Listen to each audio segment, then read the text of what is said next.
The cardiac monitor in the private nursery of the Ashford estate emitted a sound that didn't belong in any room that expensive, a thin, reedy beep, irregular and exhausted, like something struggling to remember its own rhythm. Baby Theo, 6 weeks old and the sole heir to a $4 billion pharmaceutical empire, was refusing to eat, not struggling, not fussing. Refusing, with a finality that had baffled 3 neonatologists, 2 pediatric gastroenterologists flown in from Johns Hopkins, and 1 desperate, iron-willed man who had never failed at anything in his 41 years on Earth until now. Desmond Ashford stood at the floor-to-ceiling window of his Chicago penthouse office, 17 floors above the nursery wing of his Lakeshore Drive estate, and stared at his phone. The text from Dr. Patricia Lund read, "His weight is down another 4 ounces. We need to talk about the feeding tube." He did not respond. He crushed the phone face down against his palm, the way other men might crush a subordinate's career, and stared out at Lake Michigan until the gray water blurred.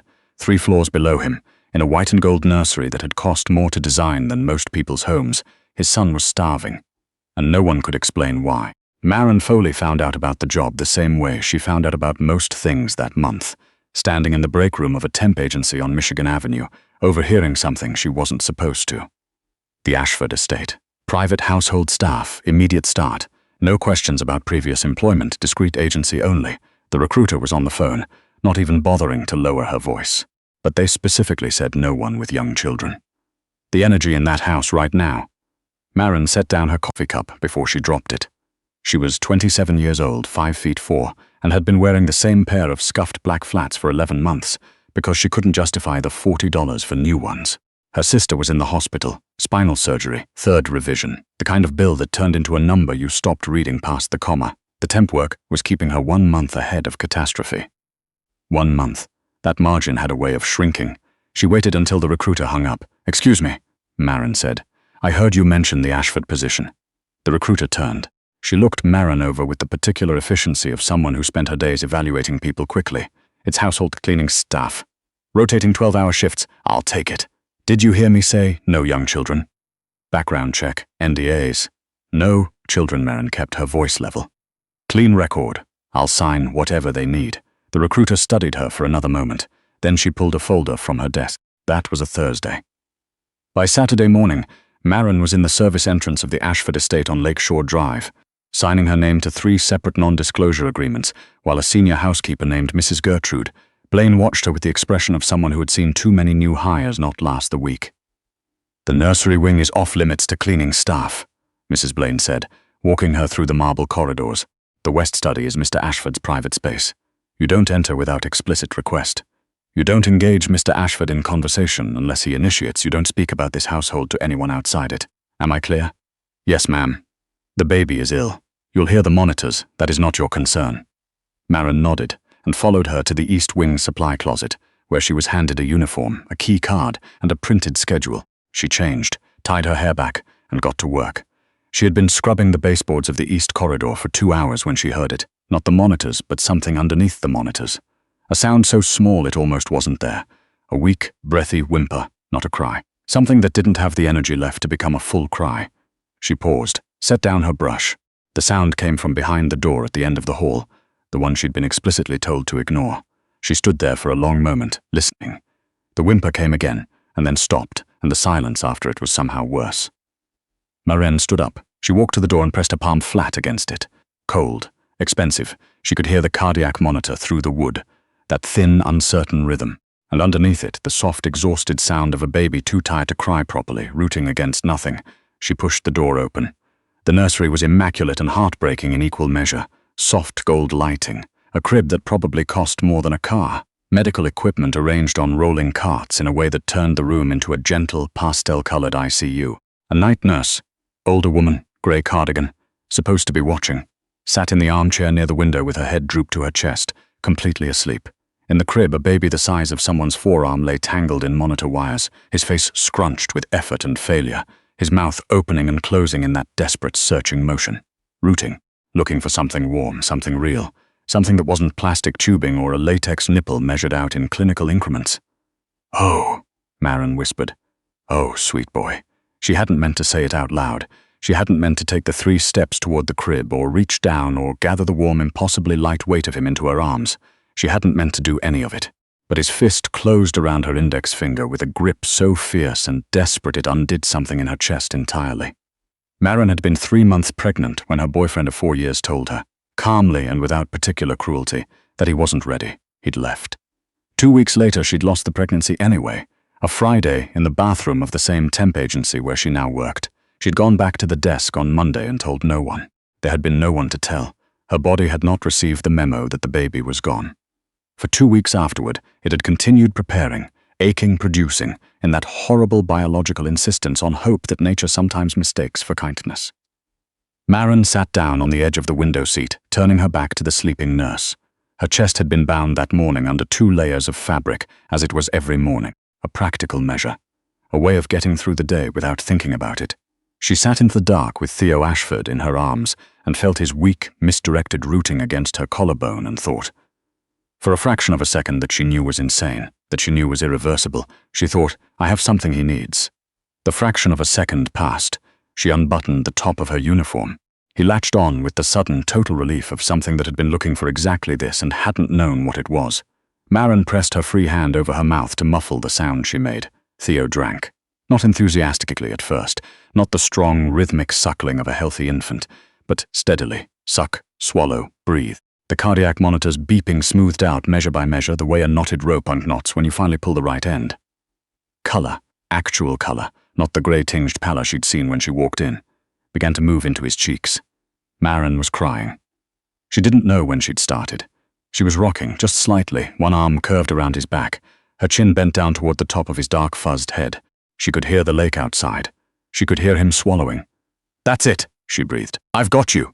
I've got you. What are you doing? The voice came from the doorway. It wasn't loud. It didn't need to be. It was the kind of voice that had learned, sometime in the last decade or so, that volume was for people who weren't certain they'd be obeyed. Maren looked up. Desmond Ashford stood in the doorway in a charcoal suit that he clearly hadn't changed out of in over 24 hours. Dark circles beneath dark eyes, a jaw that hadn't seen a razor in 3 days, in his right hand, leveled with the unhurried precision of someone who had spent money on range time, was a matte black pistol. Behind him in the hallway, 2 men in dark suits had their hands ready in the way that people whose hands are always ready have their hands. The night nurse jolted awake, gasping. Mr. Ashford, I only closed my eyes for a...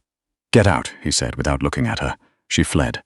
Desmond walked into the room slowly, the way people walk into rooms they own, which was every room. His eyes moved from Maren's face to the baby in her arms, and stopped. Theo wasn't gagging. Theo wasn't arching his back in that frantic, rejecting motion that had terrified 3 neonatologists. Theo was still. His jaw was moving. His eyes were closed in something that unmistakably, incontrovertibly looked, like peace. Desmond's footsteps slowed. He's eating, Desmond said. His voice had changed registers in a way he clearly hadn't expected. Yes, Maren said. She kept her eyes on the baby. She was very aware of the gun. He hasn't kept food down in 11 days, I know. I can hear the monitors from the hall. Silence. Just the beeping, stronger now, steadier. The soft, wet rhythm of a baby who had finally found what he needed. Desmond lowered the weapon. It was not dramatic. It was the most controlled thing Maren had ever seen a man do. He set it, mechanically, into the holster at his side, and then he stood there with his large hands hanging empty and watched his son eat for the first time in nearly 2 weeks. When Maren finally looked up, there were no tears on Desmond Ashford's face.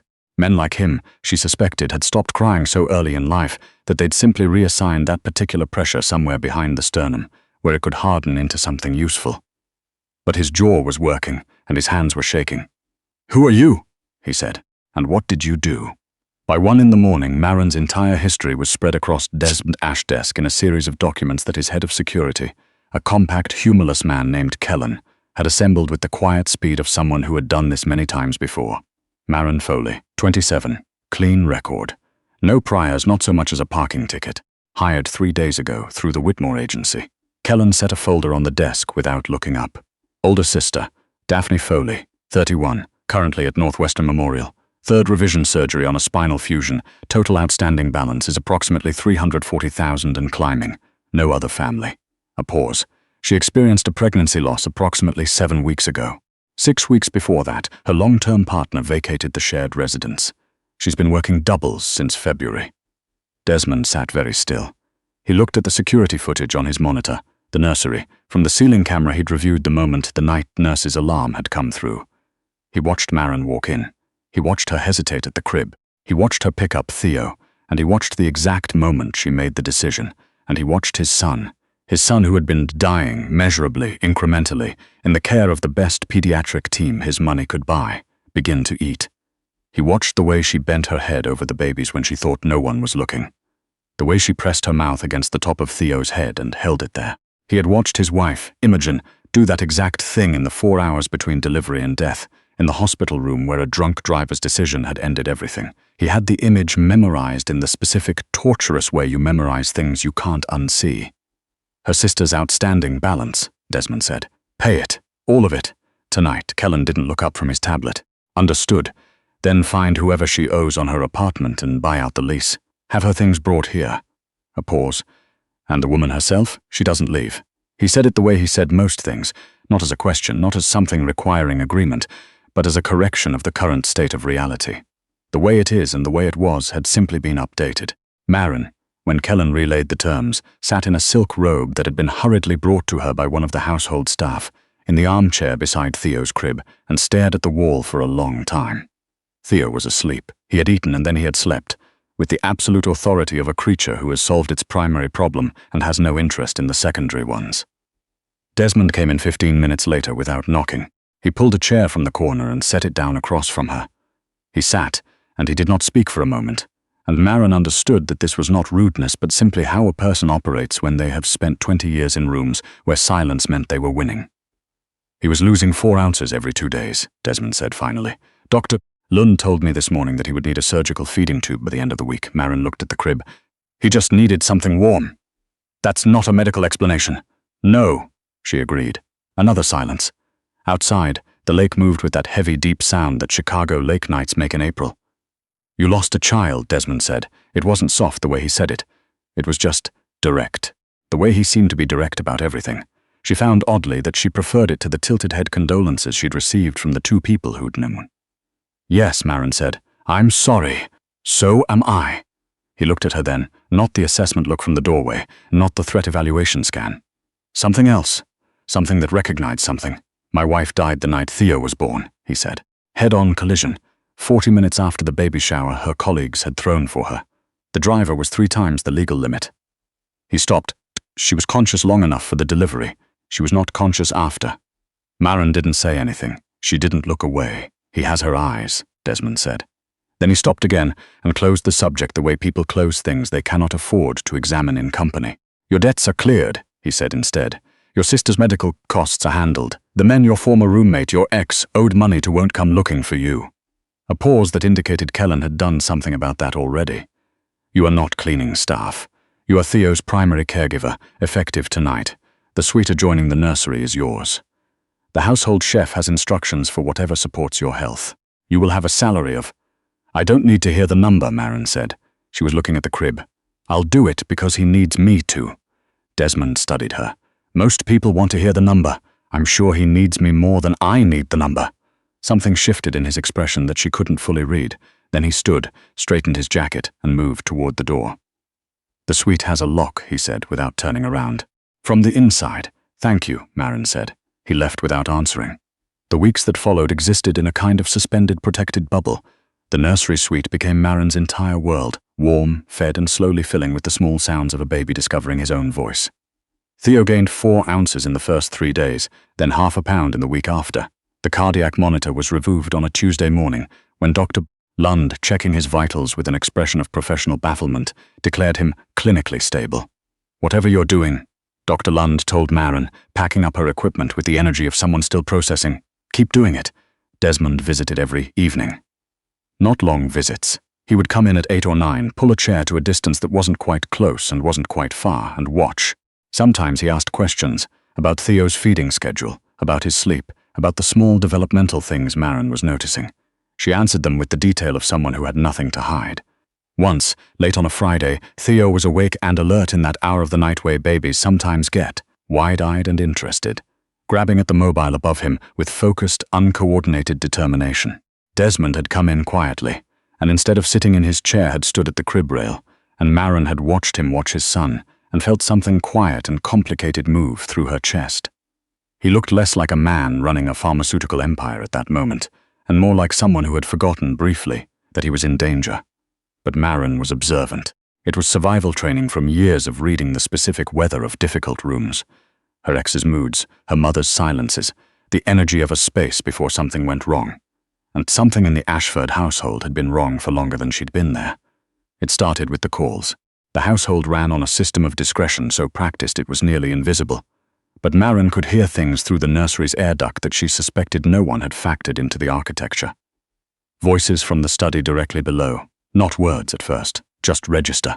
Someone was calling Desmond frequently, at odd hours, in a tone that was not business. Then she saw the woman. Theodora Greer arrived on a Thursday afternoon in a coat that had been made specifically for her, fitted to the millimeter, charcoal grey, no ornament. She was perhaps 45, beautiful in a carved and maintained way, and she moved through the estate the way someone moves through a space they have already decided is theirs eventually. Mrs. Blaine had introduced her to Maren, with stiff, formal brevity. Mrs. Greer, a close associate of Mr. Ashford. She has standing access to the property. Theodora Greer had looked at Maren the way people look at furniture they're considering removing. "You're the one who sorted the baby out," she said. Not a question, not warmth. "Yes, ma'am, She looked at Theo in his crib, then back at Maren with an expression that Maren catalogued and filed. "How long do you expect to be needed?" It was phrased like small talk. It was not small talk. "As long as Theo needs me," Maren said evenly. Of course, she left the nursery after 45 seconds. Maren stood at the crib and listened to the sound of her heels down the marble hallway and tried to identify what she'd felt in those 45 seconds. Not fear exactly, something adjacent to it with sharper edges. She went back to work. The second incident happened 5 days later. Maren came into the nursery kitchen at 6 in the morning to find the refrigerator, which held Theo's supply of her carefully pumped and stored milk, timed, labeled, refrigerated at precise temperature, had been left open. Not wide open, just slightly. 2 or 3 degrees. Maren stood there in the early morning kitchen light and stared at it. She went through the routine check she'd developed, all bottles sealed, temperatures logged. Everything looked fine. She almost moved on. But the third bottle from the back, the one she'd stored 2 nights prior, when she lifted it to the light, the seal had a pinhole-sized breach. So small you'd miss it. So precise it hadn't been an accident. She set the bottle down. She stood very still in the kitchen, the refrigerator still humming, the baby monitor on the counter showing Theo still asleep. Then she turned to take the bottle to the light for a better look. "Put that down." Theodora Greer stood in the kitchen doorway. She was not in her coat this time. She wore a silk blouse, her hair down, and she was holding, with the bored assurance of someone who has done this before, a small, matte grey pistol.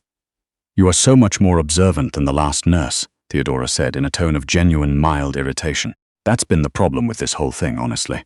Every time we had a system, someone like you showed up." Maren's voice came out steady. She was surprised. "The formula," she said, "before I came. That's why he wasn't eating. He wasn't rejecting it.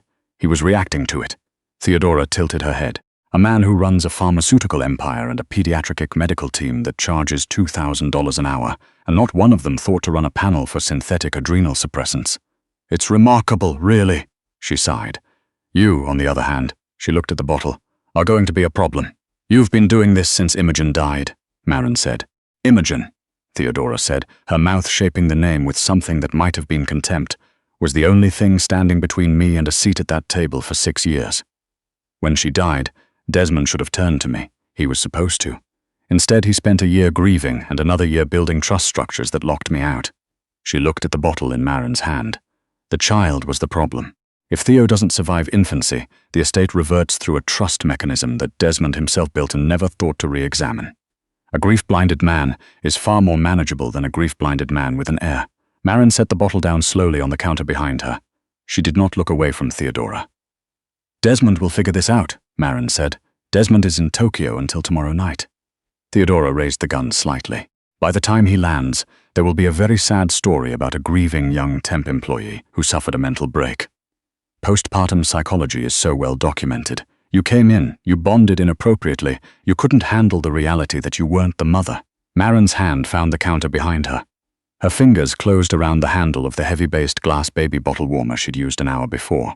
It was still warm. She threw it. Not at Theodora the light. The kitchen went dark. The bulb shattered. Theodora fired once. The sound in the enclosed space was enormous. A brief flash. and the bullet went wide, punching through the cabinet above the stove. Maren was already moving low toward the kitchen island, putting the heavy stainless steel base between herself and the doorway. Theodora cursed, sharp and precise, moving to the left. Maren didn't have another weapon, she had a kitchen. She grabbed the steel ladle hanging above the island and threw it at the window as hard as she could. The glass cracked loud, a distraction. Theodora fired at the sound, wrong direction. The baby monitor on the counter woke. Theo, startled by the sound, began to cry. Theodora heard it. Her head turned toward the nursery door. That instinctive pull toward the target. Maren came around the island, grabbed Theodora's gun hand with both of her own, and drove her thumb into the pressure point at the base of the woman's palm with the desperate precision of someone who'd once spent 2 months in a self-defense class that she'd paid $12 a session for and had taken more seriously than anything else in her life. The gun dropped. Theodora hit Maren with her elbow, connected with her cheekbone, and Maren went sideways into the counter but did not go down. She came back with one hand. It was more of a shove than a punch. But Theodora stumbled into the open refrigerator door, and Maren kicked the gun across the floor into the darkness beneath the Sub-Zero unit and put herself in the doorway between the kitchen and the nursery, arms spread, blood on her face, breathing hard. "You're going to get out of this house," Maren said, "or I'm going to scream until every person in this building comes in here, and you explain to all of them what you were doing in this kitchen with a gun." The lights came on, not gradually, all at once. Kellen stood in the corridor doorway with 4 men she'd never seen before, all of them moving with the specific economy of people who'd been given clear instructions. Behind them, still in his travel clothes, coat not yet off, carry-on dropped somewhere between the elevator and the kitchen, was Desmond. He took in the scene in 2 seconds. His eyes went to Maren first, to the blood on her face, her position in the doorway, her arms spread across the frame, then to Theodora, then to the gun, just visible under the refrigerator in the returning light. Theodora straightened. She lifted her chin. "Desmond, this woman." "Don't," he said. Just the one word. The temperature in the room dropped 4 degrees. He looked at Kellen. "The bottle on the counter, I need it tested tonight. The full panel, everything, including the adrenal series and anything synthesized in the last 2 years. He paused. Cross-reference with Imogen's final toxicology. The one the hospital did, not the one we commissioned. Theodora went pale. "I've been in Tokyo for 48 hours, Desmond said, his voice perfectly even. "And I landed 6 hours early because Kellen texted me a flag on the refrigerator temperature log at 3 this morning. It took me an additional 2 hours to understand why that flag existed, and then another hour to remember who had standing access to this property and who had been managing Theo's medical equipment orders for the first 5 weeks of his life before Maren arrived." He crossed the room. He picked up the gun from under the refrigerator with a cloth from the counter. He turned it in his hand once. "She put something in the milk," Maren said from the doorway. Her voice shook slightly. She let it. She was done performing steadiness. "She said it was a synthetic adrenal suppressant. She said she'd been doing it since before I came." "Desmond," she stopped. "Desmond, she said she's been doing this to Imogen too." The kitchen was completely silent. Desmond stood with his back to all of them. His shoulders were very still, in the way that extreme stillness is not calm but the controlled demolition of calm. "Take her," he said to Kellen without turning around. "The formal process, not the other kind. I want everything on record. Every conversation she's had with our pharmaceutical suppliers for the last 3 years, every wire transfer, every access log for this property." He paused. "She does not get a quiet exit." Theodora was removed. She did not go quietly. Maren stood in the doorway and held on to the frame and watched her go, and the sounds faded down the marble corridor, and then it was just her, and Desmond and Theo crying in the next room with the particular urgency of a baby who has waited long enough for everyone to sort out their problems and attend to his. Maren turned toward the nursery. "Maren." She stopped. Desmond was behind her. Not close. He never stood too close, she'd noticed. He respected distance the way some people respect it when they know that what they're feeling could close it involuntarily. He reached out and touched, very gently, the side of her face where Theodora's elbow had connected. His fingers were careful in a way that had nothing to do with medical assessment. "You didn't run," he said. "There was nowhere to run to," Maren said. "He was in the next room. Most people would have run. He needed me to not run." Desmond looked at her for a long moment. In the low light of the kitchen corridor, with his coat still on and his jaw unshaved and every piece of the carefully assembled Desmond Ashford, composure slightly undone, by the last hour he looked like someone she could know. Not an estate, not a name, a person. "I'm sorry," he said. "I should have seen it before you had to fight it." "You were grieving," Maren said. "People do things when they're grieving." She looked down. I took a job I had no business applying for. You aimed a gun at a woman holding your baby. She a pause. She made terrible decisions for terrible reasons. Grief is expensive. Desmond said nothing for a moment. Then, Theo's crying. I know, Marison said. I can hear him. Go, Desmond said. It wasn't an order. It was something closer to what people say when they are releasing something they would rather keep holding. She went. She lifted Theo from the crib and he quieted within seconds, turning his face toward her, with that absolute, uncomplicated trust that babies have before the world teaches them anything different. She sat in the rocking chair and held him, and outside the window, 5:30 in the morning, was beginning to show itself along the line of the lake in the particular violet gray of a Chicago spring. She heard Desmond come in behind her. She heard him pull the armchair up closer than he usually placed it, close enough that when she looked sideways, he was there, within arm's reach, his jacket off, his tie loosened, watching his son eat with an expression that was not at all the boardroom face or the threat assessment face or any of the other faces she'd catalogued over the past weeks. It was just a man who had come very close to losing everything twice in the same year and was sitting in a rocking chair's radius of the woman who'd stood between him and the second loss. She was in my life for 6 years, Desmond said, eventually, quietly. I know, Marins said. I don't know how much I missed. The investigators will figure it out. Yes, he was quiet. They will. Theo's hand found Marin's thumb and closed around it. He did this every time, the same grip, like a signature. He does that, Desmond said. I know. He didn't do that with anyone before you. Marin didn't answer. She looked at the baby's face, the dark lashes against the round pink-flushed cheek, the particular look of a person who has been fed and held and knows, in whatever way 6-week-old people know things, that they are safe. I had a plan, Marin said after a while, when I took this job. Pay down my sister's debt, put some money aside, leave in 6 months. Desmond didn't move. I don't think I can leave in 6 months, she said. No, Desmond agreed. He looked at Theo. I don't think you can. Marin looked sideways at him.